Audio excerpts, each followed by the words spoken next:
Match గురించి తర్వాత మాట్లాడదాం. ఫస్ట్ అయితే take a moment and appreciate Vaibhav Suryavanshi. 14 ఇయర్స్‌కి ఐపీఎల్‌లో డెబ్యూట్ చేయడం ఏంది, అసలు ఆ ఫియర్‌లెస్‌గా ఫస్ట్ బాలే రూమ్ తీసుకొని 6 కొట్టడం ఏంది.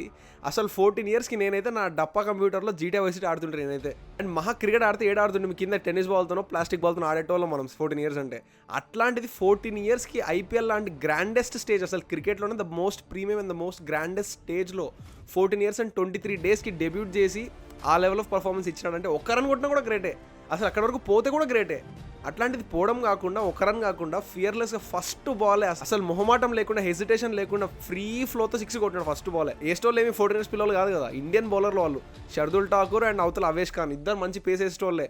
అట్లాంటి వాళ్ళని 14 ఇయర్స్కి ఫేస్ చేసి అరే భయ్ ఇంక ఎంత చెప్పినా తక్కువనే రా నాయన. ఎందుకంటే అసలు ఒక్క రన్ కొట్టినా గ్రేటే. మనం ఒక రన్ కొడతామో కొట్టలేమో అసలు ఐపీఎల్ పోతే. అట్లాంటిది 14 ఇయర్స్కి అసలు ఇంత గ్రేట్ అచీవ్మెంట్ చేసినాడంటే ట్రూలీ వెరీ గ్రేట్ అసలుకి.